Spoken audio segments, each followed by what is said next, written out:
guhinduka. Things are going to change. Bwira iyi si Tell this world, ngo ntugishime hejuru. do not rejoice on top of me. What I know, Umwami wanjye my God azahagarara mu isi. is going to stand Ibyo again. Yobu yarabivuze. That's what you will say. Hallelujah. Amen. Umubatizo wose muvuga.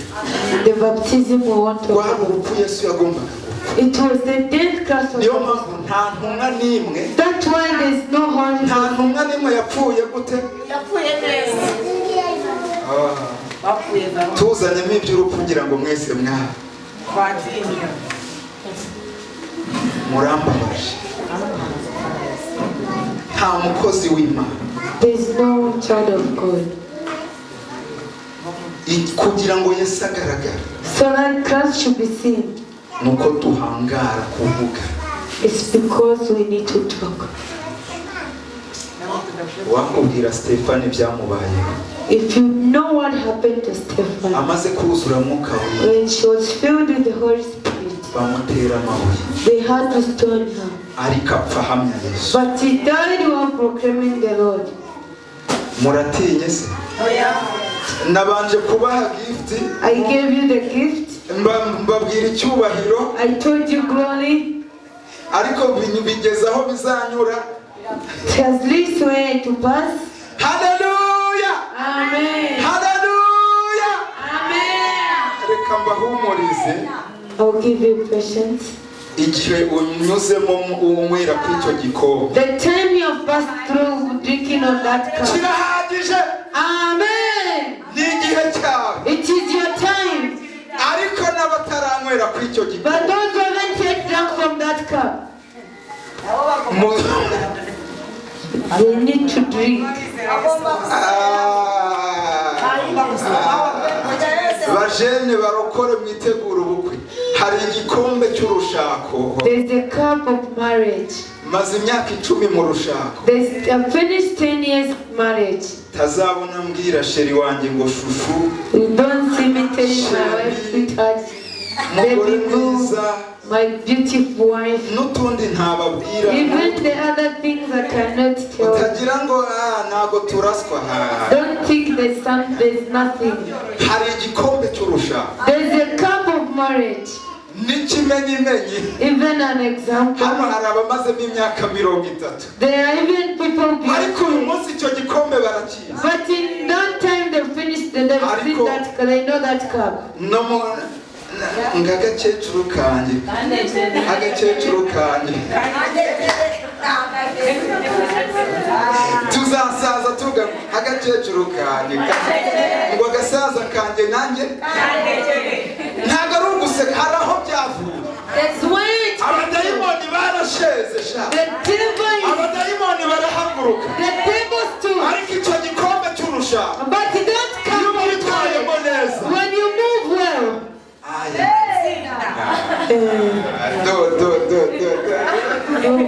Mukomere Yesu amashyi. Amen.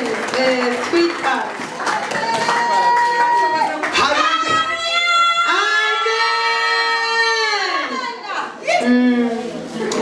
Hallelujah. Amen. Hari igikombe tugomba kunyura.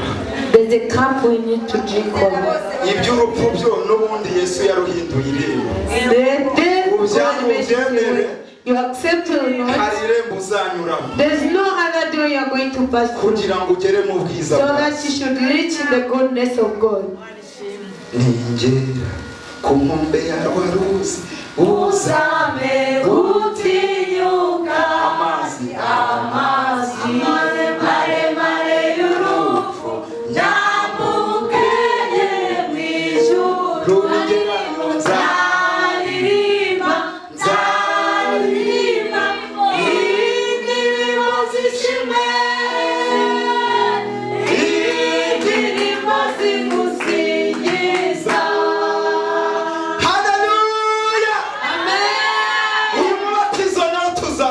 This baptism we are going to pass through. Nyamara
duke tunota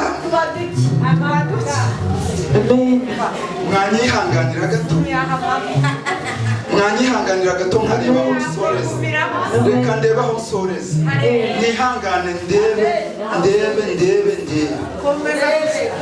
kandeba aho nsoreza umurokore ufashijwe natere haleluya.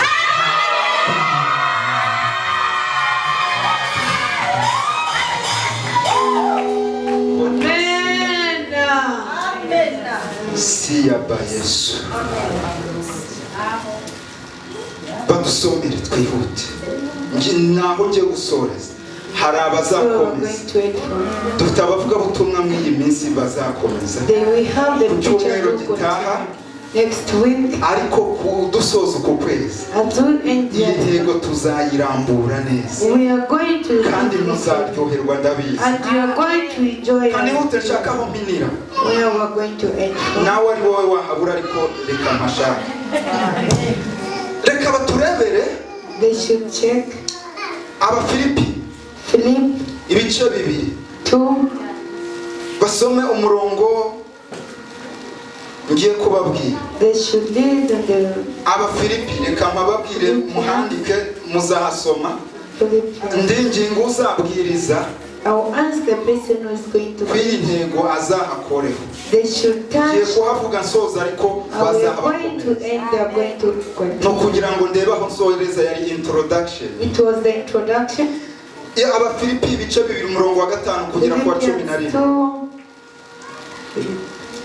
Abafilipi ibice 2 umurongo wa 5 kugera kuri 11 barahasoma n'ubundi sinzi umuntu wababwiye ngo mujye muza mu rusengero mutazanye amakaye n'amakaramu ariko ubutaha naravuze ngo bazashaka amakaye menshi bayashyire hano tuzajya tubiguha wishyure amakoyini ariko mwigize n'ibiki na Mose Imana yamuhaye amategeko irayamwandikira ngo bazajye bagibuka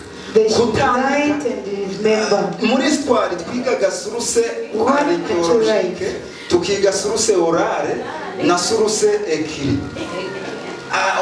Archéologique ni bya bindi bya kera cyo kivaho haza igihe cyo gufata mu mutwe orale ariko kuko umuntu yibagirwa haza suruse écrit kwandika bifasha kwibuka. Abafilipi ibice 2 kugeza ku murongo wa 11. Ego abandi bazasoma itangira ibice 50 murongo wa 14 bageze kuri 20 muhandike kuko uzabwiriza azakomereza itangirira ibice 50 murongo wa 14 kugera kuri 20 hanyuma Abaheburayo igice cya 11 umurongo wa 24 kugera kuri 29.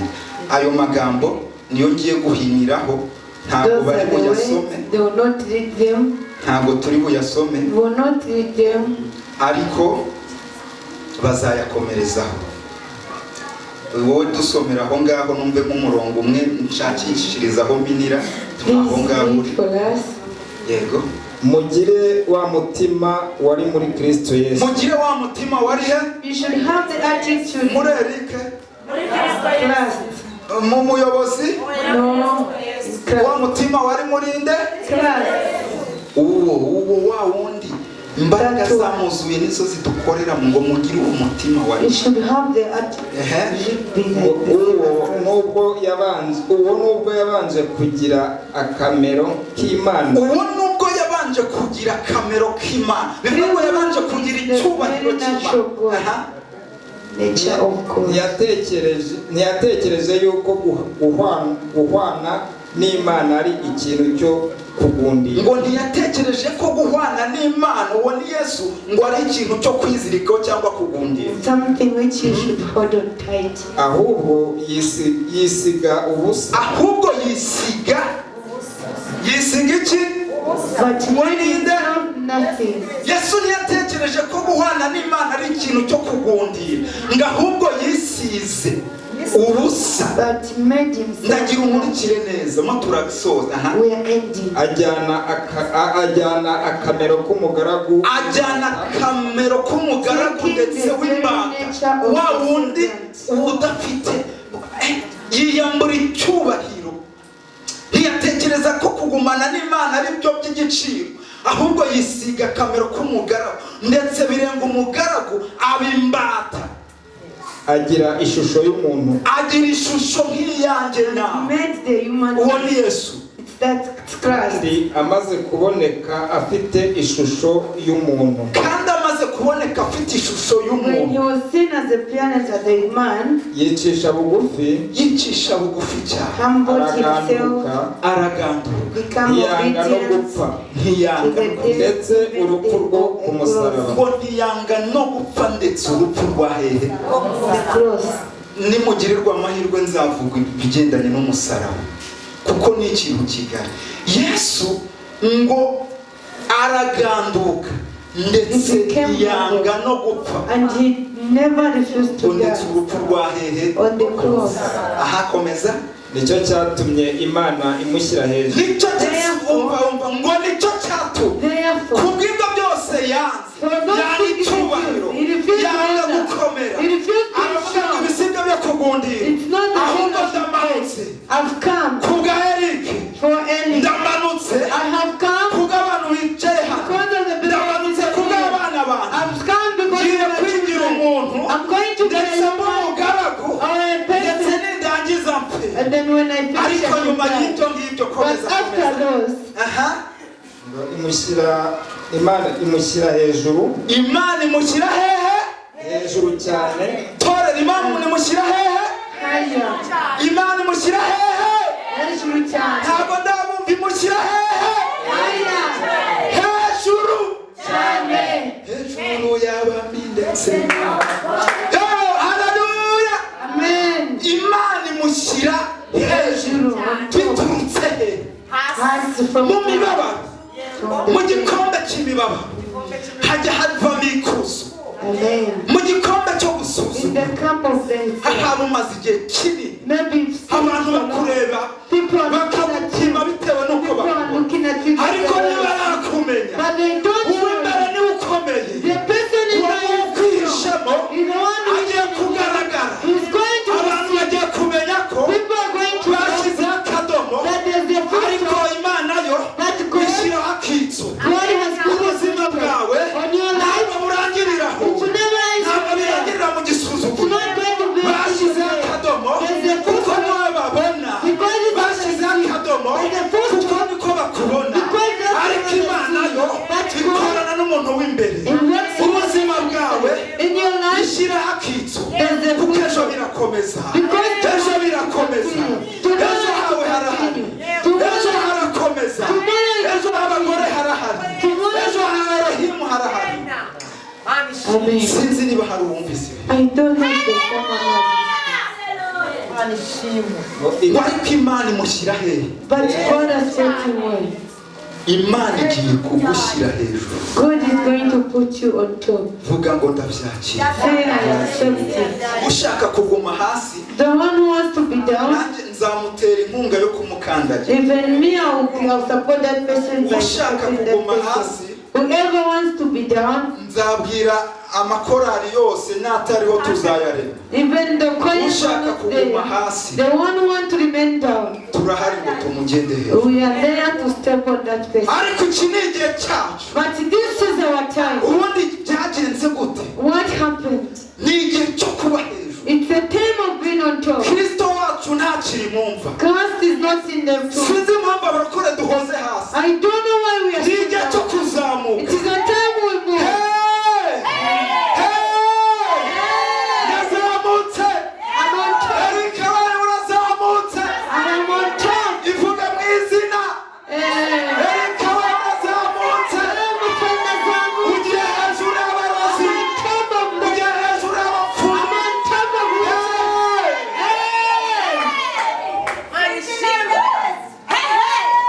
Amen.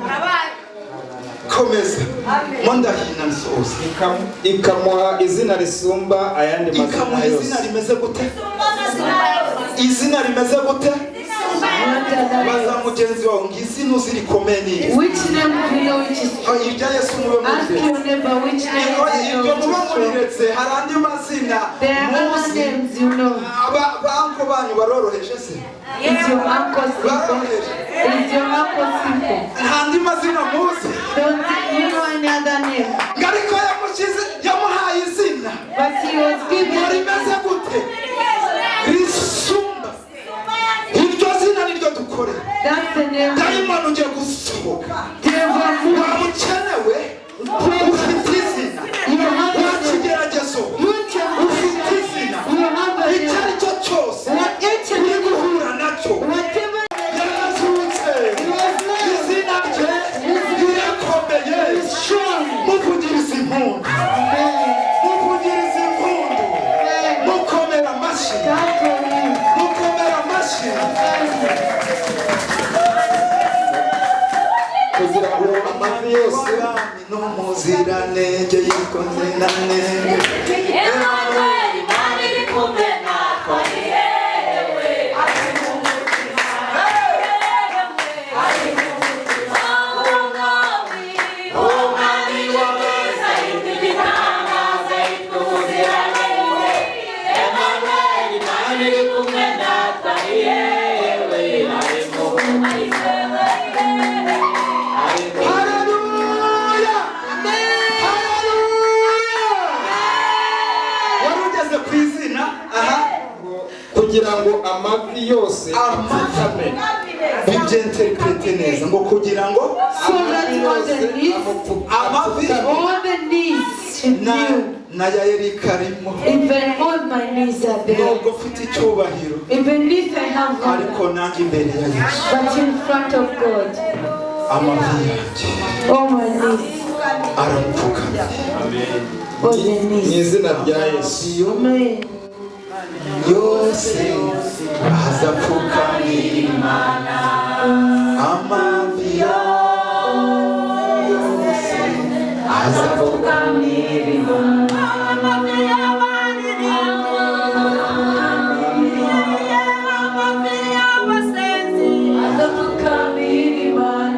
Haleluya, haleluya, haleluya. Amen. Ngo amavi yose All the knees must kneel for the Lord. n'ay'abarozi Even for the witches, n'ay'ibiki byose each and every knee, kubera icyubahiro cye because of his glory. n'amavi yose All the knees, ibifite ubugingo n'umubiri all the knees, bigomba gupfuka. they need to kneel. Uyu Yesu This God, yarazutse mu bantu. he was raised. Ni umwami, He's a king. ni umwami, He's a king. ni umwami. He's a king. Yarazutse. He was risen. Twasereburaga Pasika ku cyumweru. We were celebrating Soza mbigire maho. the Easter. ngo ari ay'ibyo mu ijuru cyangwa ay'ibyo mu isi cyangwa ay'ibyo munsi cyangwa y'isi munsi cyangwa munsi y'ishi twese tuvuge ngo Amen. mukomera amashyi.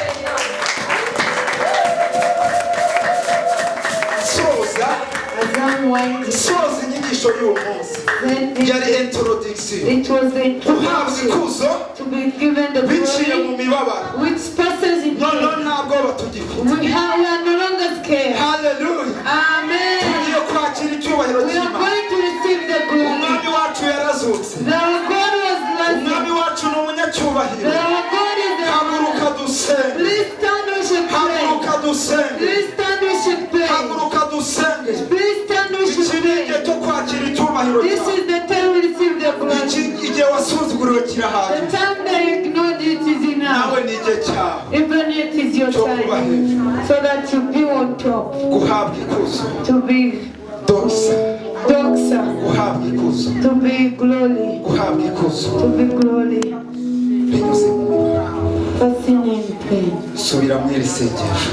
Repeat this prayer. Uratega amaboko. You are going to Vuga ngo open Mwami your Yesu. say, my God, Nakiriye icyubahiro I cyawe. receive your glory Kuko wapfuye because you died ukazuka and you were risen ukaba uri mu ijuru and you are in heaven, nanjye ndiho ndi even I, that's why I am. sinzasuzugurwa I will not be ignored icyubahiro cyawe because of your honor. sinzasuzugurwa I will not be ignored icyubahiro cyawe because of your glory. ngiye kugenda hejuru I'm going to move on top. y'ibyangendaga hejuru Whatever was going on ibyari top, bindi hejuru whatever was on top of me, ndabyigaranzuye I turned them down. ntangiye kubigenda hejuru I've started moving on top kuko nakiriye icyubahiro because I have received the glory. icyubahiro cyawe The glory nakiriye I have received, kinkundurira imiryango it should open my doors. kinkungingurira imiryango It should open my doors, yari ifunzwe which was closed ubuzima bwanjye on my life, mu kazi kanjye in my work, mu rushako rwanjye on my marriage, mu buzima bwanjye in my life. icyubahiro cyawe Your glory, kindwanire it should fight aho ntashoboye where I don't manage. sinjye uzabikora It's not I'm going to do it. ni mwuka we It is the Holy Spirit uzabishoboza who will help me. twese tuvuge ngo We should all say amen. haleluya Amen. haleluya Amen. haleluya haleluya abakiriye icyubahiro haleluya icyubahiro cy'imana gihorane nawe May the peace uhereye none of God be with upon you. aho muzanyura hose Wherever you go, bajye bababonaho icyubahiro they should see the glory of God. turakibatuyeho We will declare izina rya yesu in Jesus' name. izina rya yesu In Jesus' izina name. rya yesu In Jesus' izina name. rya yesu In Jesus' name. amen Amen. nakire neza ijambo rye Receive the word of God.